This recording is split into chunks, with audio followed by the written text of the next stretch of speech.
बिस्मिल्लाहिर्रहमानिर्रहीम अस्सलाम वालेकुम प्यारा दोस्तों, एक नई वीडियो सां गॾु जी ख़िदमत में हाज़िर आहियूं। प्यारा दोस्तों, असांजी अॼु जी वीडियो थोड़ी डिफरेंट कैटेगरी जी आहे, पर यकीनन अव्हांखे पसंदि ज़रूरु ईंदी।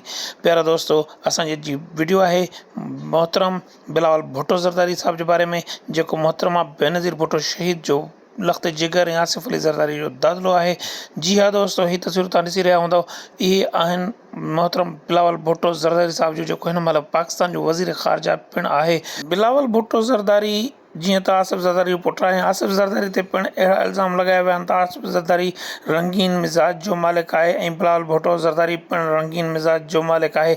बिलावल भुट्टो ज़रदारी खे डांस कंदे ॾेखारियो वियो आहे। असल में इहे पिक्चर बिलावल भुट्टो ज़रदारी जूं ई आहिनि, पर इहे पिक्चर कॾहिं ऐं कीअं निकितियूं ऐं बिलावल भुट्टो ज़रदारी कहिड़े प्रोग्राम में डांस कयो आहे, इहो सभु कुझु अव्हांखे ॿुधाईंदासीं।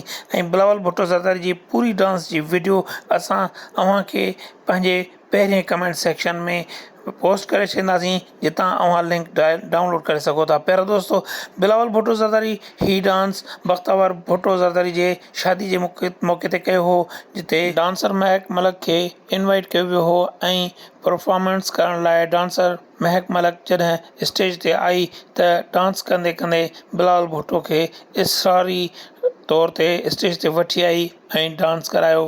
बिलावल थोरी देरि डांस करण खां पोइ बिलावल पंहिंजे महिमाननि सां मसरूफ़ थी वियो ऐं महक मलक डांस कंदी रही। बिलावल भुट्टो ते इहो इल्ज़ाम सरासर ग़लति आहे त हू पंहिंजी रंगीन मिज़ाजीअ जे करे कंहिं पार्टी में डांस करे रहियो आहे ऐं महक मलक सां संदसि को अफेयर आहे, पर अहिड़ी का बि ॻाल्हि कोन्हे का। बिलावल भुट्टो ज़रदारी पंहिंजी भेण बख़्तावर भुट्टो ज़रदारी जे ख़ुशीअ में शरीक थियण जे लाइ इहा डांस कई हुई। बिलावल भुट्टो ज़रदारी इहा डांस कंहिं पार्टी में न कई हुई, पर शादी जे तक़रीब में कई हुई। बिलावल भुट्टो ज़रदारी जो इहो वीडियो ऐं इहो डांस अव्हांखे कीअं लॻो, कमेंट करे पंहिंजे राय खां आगाह ज़रूरु कंदा ऐं असांजे चैनल खे सब्सक्राइब करे घंटीअ खे ज़रूरु दॿाईंदा, त जीअं असांजी हर नई ईंदड़ वीडियो अव्हां ताईं पहुची सघे।